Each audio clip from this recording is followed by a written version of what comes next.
Galit na galit ngayon itong si Secretary ng DPWH, Vince Dizon. Tinatanong niya bakit daw hindi natapos yung diki dyan sa may Talumo River. Kung ano daw yung dahilan. Bakit di mo tanungin ang presidente mo? Sinasabi mo, 2019 pa pala to, na mayroon ng plano sa diki dyan. Kini-question mo, no? Sa pagkasalita mo, parang kini-question mo yung dating administrasyon. Pinunduhan na nga yan, mayroon na nga yung plano. May master plan na yan sa JICA. Ngayon, bakit di mo itanong? After how many years? 7 taon na ngayon. Nung matapos kay Tatay Digong, syempre, may budget na yon, di ba? Ang tanong nga, bakit nga hindi tinuloy ni Bongbong Marcos? Kung nag-iisip ka, Secretary Vince Dizon, na kumbaga, pag mayroong problema, may baha, abay, ang galing-galing nyong manghusga, ang galing-galing nyong mag-imbestiga within Davao City. Pero yung ibang lugar, abay, pili-pili lang naman yung pinupuntahan ninyo. Di ba? Dahil dyan, may sagot si Congressman 1st District Pulong Duterte, mga kababayan, regarding dyan sa, parang nagtataka ito si Vince Dizon. Takang-taka siya, nasaan daw, bakit daw hindi tinuloy-tuloy. O hindi tanungin mo yung presidente mo, eto ang sagot, no, ni Congressman Pulong. Ayon dito sa kanyang mensahe, tama ka, Vince Dizon. Nakakagalit talaga.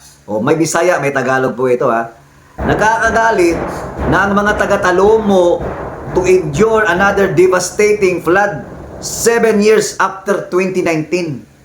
Nakakagalit na despite the existence of a JICA Davao Flood Control Master Plan submitted to the national government as early as 2023, it remained unacted upon.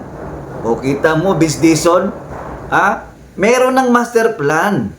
Ang tagal na pala niyan, no? 2023 pa meron na. After nung 2019 na may budget na kayo sa panahon ni Tatay Digong. Ngayon, bakit hindi inaksyonan? Tuloy natin.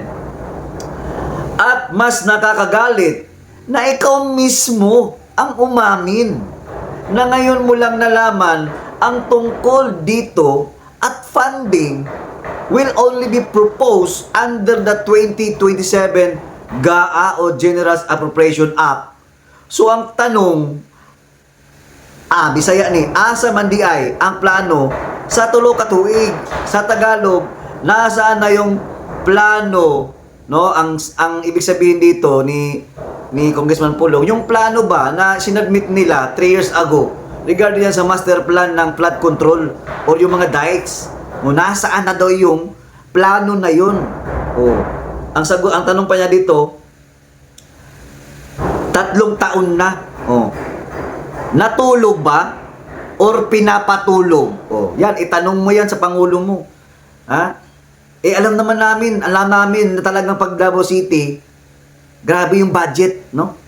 Talagang sagad kayo sa, alam mo yung administrasyon ngayon, kawalang hiyaan. Kumbaga, pagkalaban, talagang wala kang budget makukuha. Kaya nga siguro, inuuto-uto kayo ng ibang mga gobernor, ng mga mayors, no? Kaya yung Pangulo mo, inuuto-uto. Kapit na kapit sila, yung mga mayors at ibang mga gobernador, kasi nga, pagkalabanin mo yung isang administrasyong Pangulo, di wala kang matatanggap, wala ka talagang maaasahang pundo. Kaya pala siguro yung ibang mga gobernador dyan, o saan panig ka man sa Pilipinas, mga mayors, kapit na kapit, dikit na dikit, no? Inuuto lang yata ito si Bangag. Tuloy natin.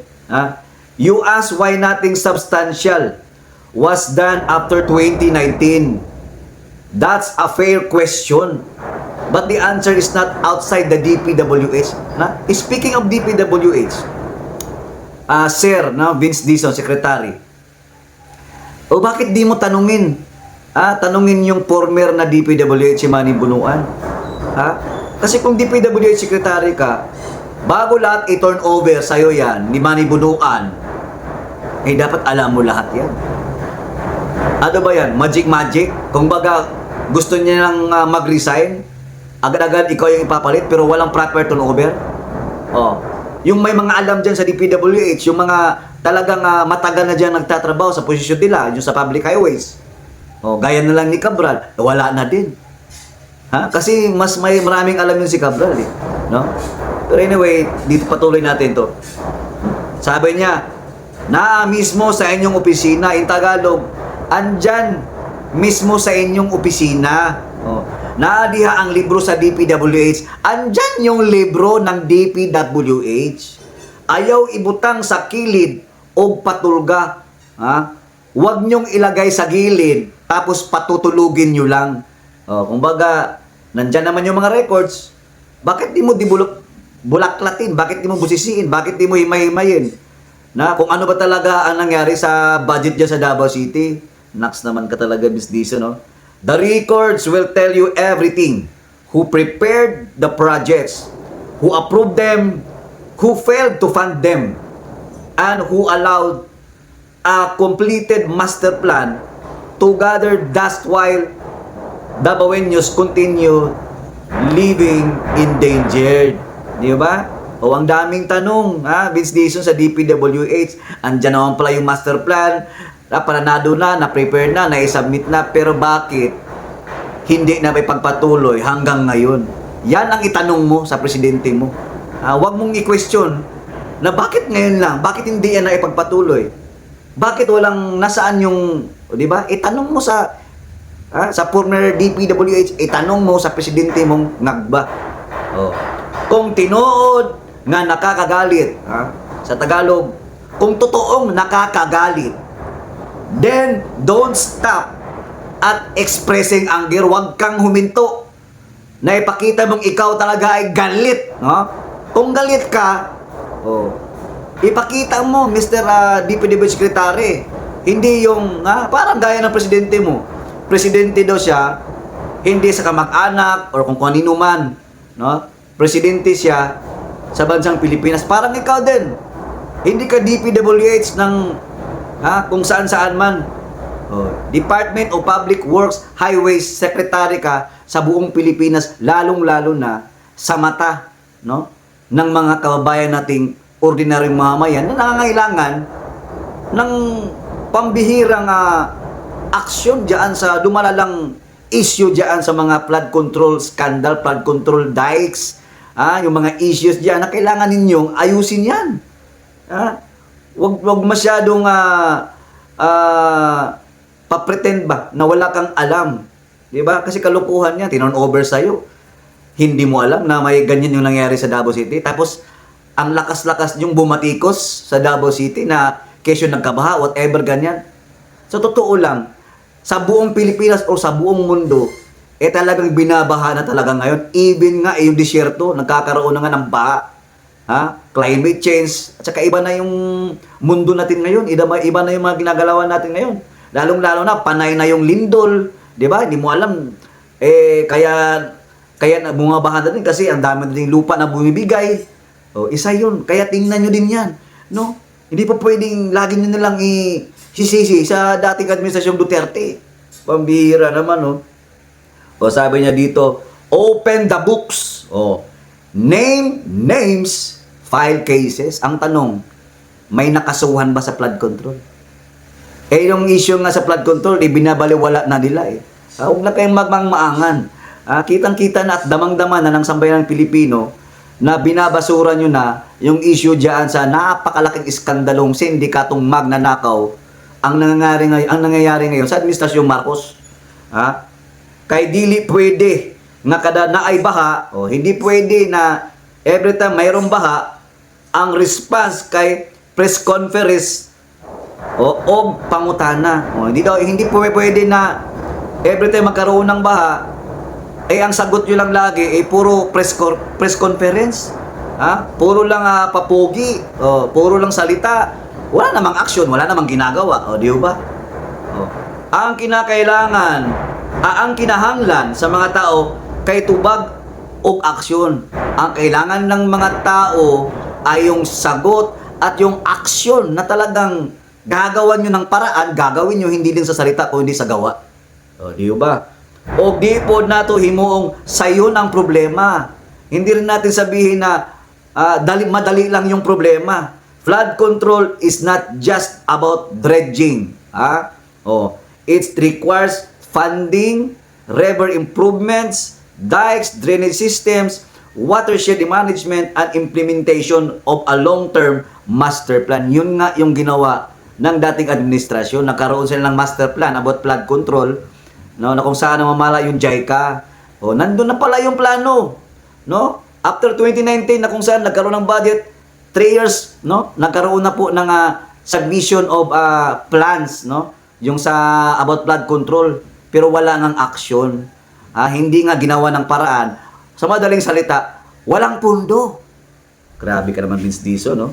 Iba talaga nagagawa ng nagtatrabaho ka, pero meron kang pinapanigan at meron kin din namang sinisiraan. Ito yung mga Duterte ang sinisiraan nila yun. Na para bang ang ibig nilang sabihin, o para bang mangyari, magmukhang kawawa o magmukhang masama or hindi marunong mamuno ang mga Duterte, lalong-lalo na flood control or baha ang pinag-uusapan. Maunang lisod sabton nga karon pa ta moingon og mag-budget pa sa 2027 in Tagalog. Kaya ang hirap intindihin na kung saan ngayon lang tayo magsasabi na magkakaroon na ng budget sa 2027 pa. Yung baha, yung ulan, yung preparasyon nung dating administrasyon andyan na. Ngayon pa lang kayo magbabudget. So ibig sabihin, hanggang kailan pa mag-uumpisa? 'Di ba? Ang baha wala man nagulat sa budget cycle. Sa Bisaya, yung baha daw hindi naman nag-aantayan kung kailan yung darating yung budget sa flood control sa Davao City. Dapat nakalatag na, ready na.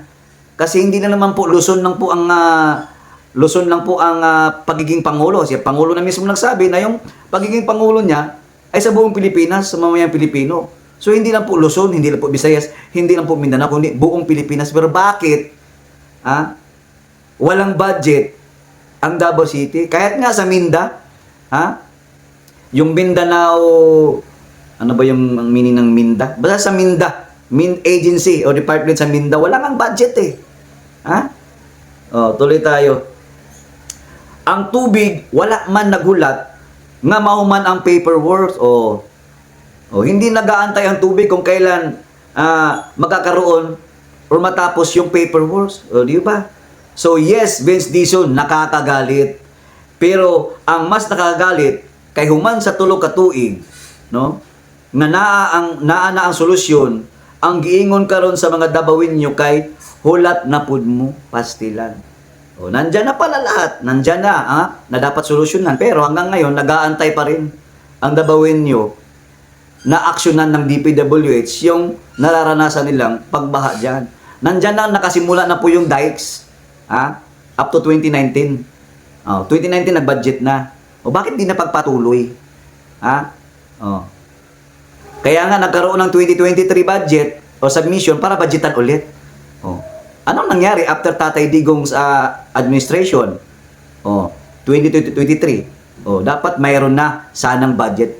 Pero dahil nga itong si Bangag ginigipit ang mga Duterte kaya apektado ngayon ang mga Dabawenyos. Hindi lang Dabawenyos sa buong Pilipinas na hindi napupunduhan. Sa madaling salita, sa ginawa ninyo, Mr. President, Vince Dizon, sino ngayon ang naghihirap? Si Tatay Digong ba ang natatamaan ngayon sa mga baha? Hindi. Ito mga ordinaryong mamamayan, hindi lang Davao, kundi pati, no, yung mga kababayan nating walang pundo sa lugar nila. The people of Davao deserve better than delayed promises. They deserve accountability, decisive leadership, and the immediate implementation of a flood control plan that should have started years ago. Enough with the finger pointing. Panahon na nga ang DPWH, no, mutanaw sa kaugalingon niyang records before pointing fingers at everyone else. Di ho ba? Bago kayo dadahilan, magtuturo-turo, panahon na para i-review ninyo yung mga libro o yung records diyan kung ano ba yung nangyayari sa Davao City, lalong-lalo na kung bakit nagkakaroon ng baha at bakit hindi na ipagpatuloy yung proyekto na yan. 2023, nag-submit na pala. Pero walang aksyon, walang pondo na ibinigay, ganun kasaklap. O eto po yung video na kung saan nagalit daw si Vince Dizon. O, panoorin po natin. Nakakagalit talaga eh. Kasi, nangyari na pala to 2019. Last time na umangat yung tubig, 2019. No? Although mas grabe yung number na. Pero since 2019, wala nangyari dito. Hindi in-address. Kaya lalo ako nagalit dito sa DE natin, kahit na bago siya, saligang nagalit ako kasi meron na palang pagpapataas nung dike doon, mga mas mataas ng 2 metro. Pero naputol. Hindi tinuloy-tuloy. So ang tanong ko, bakit?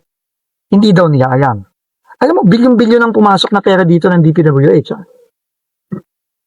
Tapos ito, ini-estimate ko, napakaliit lang na gastos nito. At hindi ito mahirap gawin. In fact, papaumpisahan ko na today. No, sinabihan ko na itong DE, saka yung regional office natin, na kung ano yung level ng taas ng mga gabyon doon,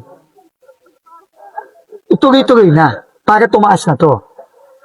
Kasi yung mga matataas doon, ang sabi sa akin ng mga tao, hindi sila, may pumasok pa rin na tubig, pero hindi kasing grabe nung pumasok dito. So, ibig sabihin, kung yun nagawa sana, na 7 years na yung dumaan, since 2019, hindi grabe masyado yung perwisyo ng mga kababayan natin dito. Diyos ko, makita niyo ba yung nangyari sa mga bahay dito? May nakausap ako kanina, lola pa na halos umakyat na siya, pumasok na siya sa kisame niya kasi grabe. At ito pa, mayroon pang isang video, kita nyo naman, no? Grabe kung makapag-react itong si Vince Dizon, di ba? Parang ang ibig niya sabihin, wala kasing ginagawa ang mga Duterte, o di ba? Ikaw ba, paano ka makakagawa ng dike nang walang pundo, walang budget? Pero taong 2023, 2024, 2025, 2026, trilyon ang budget nila sa GAA. Pero wala man lang ibinigay na pundo diyan sa DPWH sa project nila or implementation dikes diyan sa Davao City sa flood control. Wala kasi ang inuuna, pagnanakaw, ghost projects. Sa words pala na ghost projects, ibig sabihin, wala ka talagang aasahan. Kung baga, naghihingi lang ng pondo pero nanakawin lang nitong administrasyong Bongbong Marcos. O eto po yung isang video na kung saan Utang ina, 7 taon yung hindi ginawa to. Diyos ko. 2019 pa to. Ito. Tapos wala nang ginawa dito. O, yun ang problema. Utang ina talaga. Kitang-kita mo, mataas doon. Dito mababa. Ba't di pa pinantayan nga? Anak ng puta talaga. Tinago nila yung pera. Kasi kung may dugtong na yung dike na yan, hindi magkakaganito eh. Totoo yan. Kung di ninakaw yung pera, dapat wagang ganito eh. Pero first things first, Yusek Charles, magpa-dredge ka na dito. Ang gagawin natin, kung gaano kataas yun, ipapantay natin dito.